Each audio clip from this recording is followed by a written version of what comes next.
जय हिंद दोस्तों, welcome to the session for today and very very good afternoon to all of you people. आप सभी ने कल का न्यूज 13 सितंबर का न्यूज में ये सुना होगा कि पोर्ट ब्लेयर का नया नाम रखा गया श्री विजयपुरम। पर आज मैं आप लोगों के सामने न्यूज़पेपर को भी डीकोड करूंगा, इसके रिलेटेड फैक्ट्स जो हमें पता होने चाहिए being an aspirant for UPSC exams, B it your CDS, CFF और इवन आईएएस और इवन एनडीए। मैं अब इन चारों इम्तिहानों में कोई फर्क ही नहीं समझता जी। अगर आप सोच के बैठो कि भाई आईएएस का इम्तिहान बहुत ऊपर होता है, सीडीएस नीचे होता है, सीएफएफ नीचे होता है, खोल के देखिए 2024 के पेपर। आप आईएएस के क्वेश्चन बहुत इजीली कर पाएंगे, ज्योग्राफी के हो, चाहे वो पॉलिटी के हो और चाहे वो साइंस के हो। बट अगर आप सीडीएस और सीएफएफ के खोल रहे हैं, you may not be able to touch. So what I need to make you understand is, let's make sure हमारी तैयारी एक बहुत बढ़िया तैयारी हो, एक अच्छा नॉलेज एस्पेक्ट हमारे पास हो। और इसके लिए न्यूज़पेपर सबसे पहला चीज है, क्योंकि हमारा यूपीएससी का एग्जाम हमेशा न्यूज़पेपर ओरिएंटेड होता है, जो गवर्नमेंट कह रहा है उसके बारे। दूसरी चीज, हमारे static part should be very strong which is there in the NCERTs, वो हमें सब चीजें पता हो।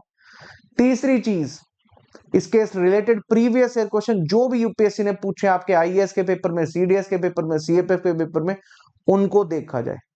मैं उसी तरह ये आपके सामने एक सेशन लेके आया हूं। अगर ये सेशन कामयाब होता है, आई डेफिनेटली मेक श्योर कि हम रोज का रोज इस प्रकार चीजें पकड़े। और न्यूज़पेपर का क्या पकड़ना है, I am not very much satisfied कि किस प्रकार न्यूज़पेपर आप पढ़ रहे हो, क्या चीज। मैं थोड़ा सा दिखाना चाहूंगा how to take up these things. तो ये न्यूज में था, और हम, अगर मैं बात करूं आज से 4-5 साल पहले, हम यही याद रखते थे पोर्ट ब्लेयर का नया नाम श्री विजयपुरम। पर वो बनाने वाला इम्तिहान ये एक फैक्टर रखेगा उस पेपर के एक स्टेटमेंट में, क्वेश्चन में, उसके रिलेटेड उसका ज्योग्राफी पूछेगा, उसके रिलेटेड उसका इतिहास पूछेगा। और वो आप इतिहास सीमित सिर्फ एनसीईआरटी तक नहीं रख सकते। कोई भी चीज न्यूज में उसके इतिहास पता होना चाहिए। लेट सपोज अगर कोई इंटरनेशनल ऑर्गेनाइजेशन, ये तो हमारे इंडिया का पार्ट है, कोई ब्रिक्स है, कोई एससीओ, उसके पुराने मेंबर्स कब कब बने, कब स्थापित हुआ, ये पता होना चाहिए।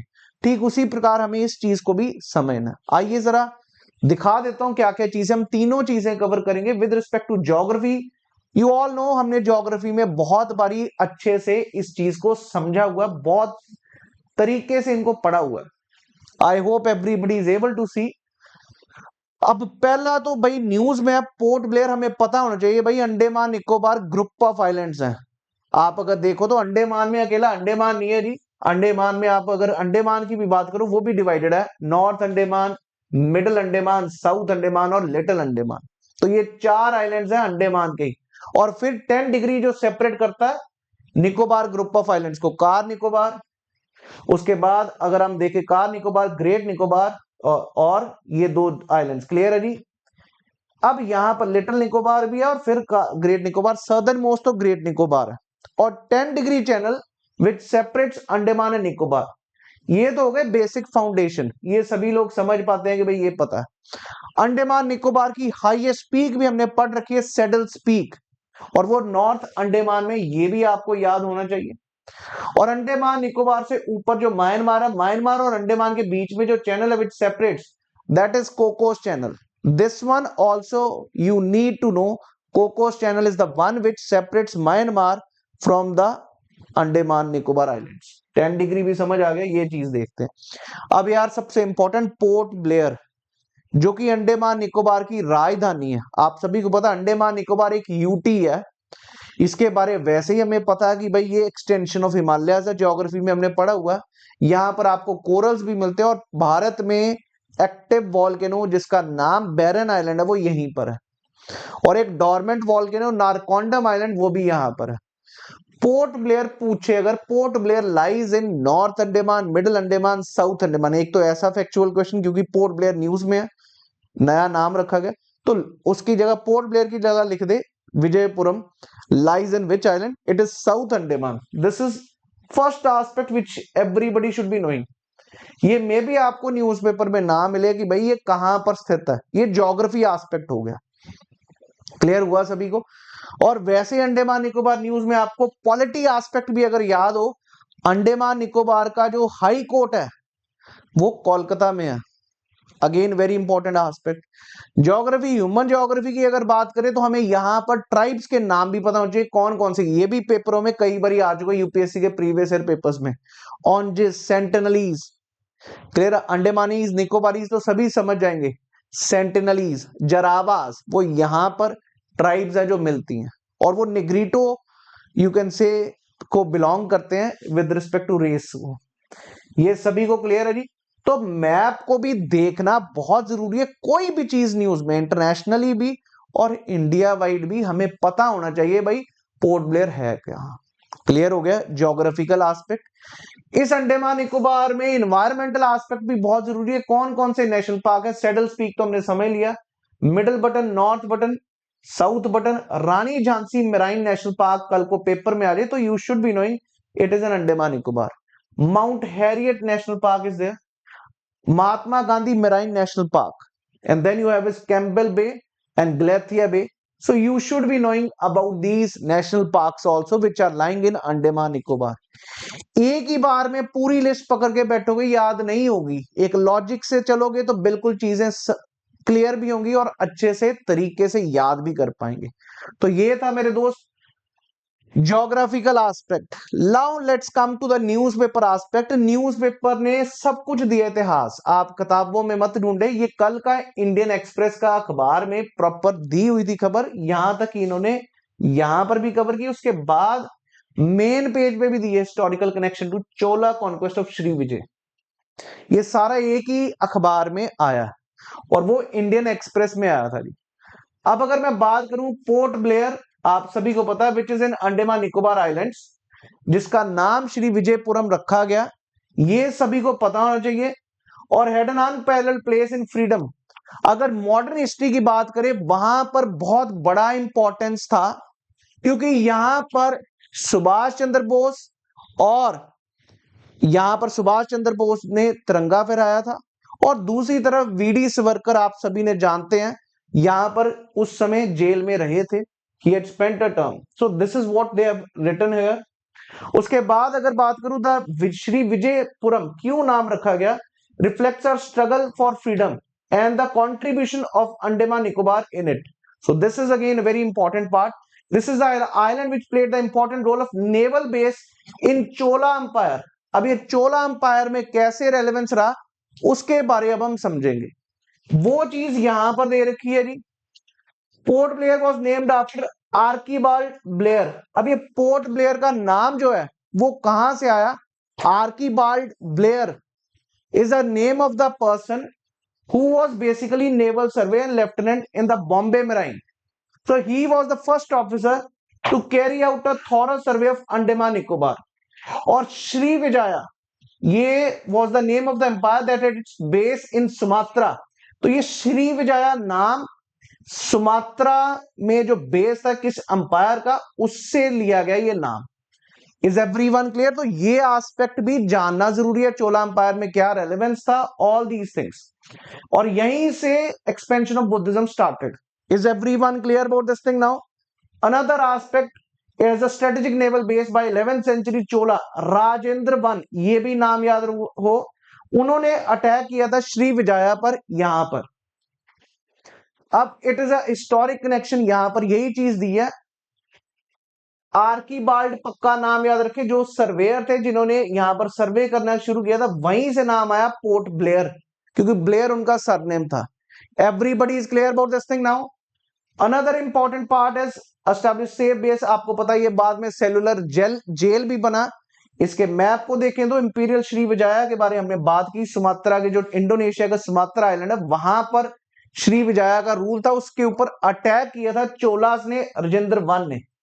So these are the things which one should be knowing with respect to aspect of newspaper. ये normal history की किताब में नहीं दिया, लेकिन this is a part of Indian history which can come very easily in your examination. So make sure that you understand these things very comprehensively. Now let us come to the another aspect. ये है previous year questions. यहां पर NCERT बहुत important थी, mount Thuillier, क्योंकि तो भाई यहां पर अगर आप चेक करो पोर्ट ब्लेयर के बारे, जो माउंट थुलियर पूछा गया, ये आपको 3-4 पीक्स हमारे एनसीईआरटी में ही दे रखी है, वहीं से पूछा। और ये आपको पता होना चाहिए, वो चारों पीक्स एक डब्बे में दे रखी हैं। Like Saddle's Peak north Andaman, middle Andaman आपको मिलेगा, याद रखिएगा सेडल्स पीक एक one of the highest peak जो है वो नॉर्थ अंडमान में, याद रखते रहिए। उसके बाद मिडल अंडमान में दयावालो, ये मैंने अक्सर क्लास में करवा रखा है। उसके बाद साउथ अंडमान में यू हैव इज कॉल्बे और कोयब, और लास्ट पीक जो है हमारी वो है माउंट थुलियर, जो कि ग्रेट निकोबार में है। ये चारों पीक्स नॉर्थ अंडमान में सेडल पीक, दयावालो मिडल अंडमान में, कॉल्बे साउथ अंडमान में, माउंट थुलियर हमारा ग्रेट निकोबार में। ये एनसीईआरटी में दिया, वहीं से क्वेश्चन 4-5 बार ये पेपर में आ चुका। Answer should have been D option, great Nicobar is the one should have been the answer, Mount Thuillier. 2022 में फिर से क्वेश्चन आया था एनसीईआरटी से ही, not a peak of Andaman Nicobar. Saddle's Peak मैंने आपको बता ही दिया, माउंट थुलियर भी बता दिया, माउंट दयावालो भी बता दिया, Lhotse in Himalayas. So this way UPSC NCERT से क्वेश्चन कैसे बनाता है ये समझना होगा हमें। फिजियोग्राफी हिस्टोरिकल एस्पेक्ट अगर न्यूज में वो तो पता होना चाहिए, और इसको साथ साथ लिखेंगे भी। So that is how newspaper का क्या चीज इंपॉर्टेंट है ये देखना।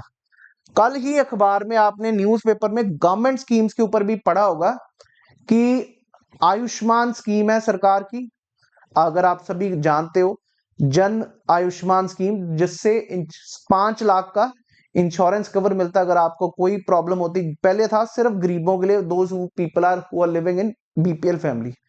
रिसेंटली गवर्नमेंट ने अभी अनाउंस किया कल, everybody who is above 70 years, 70 साल से जो भी ऊपर है, they are having this access, 5 lakh तक का उनको कवर मिलेगा एट द गवर्नमेंट हॉस्पिटल्स। तो ये चीज याद रखना। अब सीनियर सिटीजन एनीवन, क्या सिर्फ गवर्नमेंट हॉस्पिटल्स में? बिल्कुल गवर्नमेंट हॉस्पिटल्स में। इस प्रकार के एस्पेक्ट्स भी चेक करने, एडिटोरियल्स पढ़ने अखबारों के, वहां से आपको काफी न्यूज मिलेगी। और जो नेशनल न्यूज है कुछ भी ऐसा, that you have to. Even कल अगर हम देखें डिफेंस की न्यूज भी थी, स्टेट ऑल्टीट्यूड, मैं अगर चाहें तो ये चीजें कवर करूंगा। Please put up your comment section अगर आपको ये आज का सेशन अच्छा लगे, so that I can cover up the things. मेरे को मोटिवेशन चाहिए भाई इस समय, तो प्लीज जरूर याद से शेयर करिए अगर आपको सही लगे सेशन, तो I will definitely bring out the series. अब यार ये एक आखिरी चीज है जी, अगर आप में से कोई भी सब्सक्राइब करना चाहता है अनअकैडमी पर, तो you can subscribe using the code Pratik Takshashila. You will get, you can save 50% off at this point of time. Pratik Takshashila code लगाइए और सब्सक्राइब करिए अनअकैडमी पर, और ज्वाइन करिए comprehensive classes for defence exams.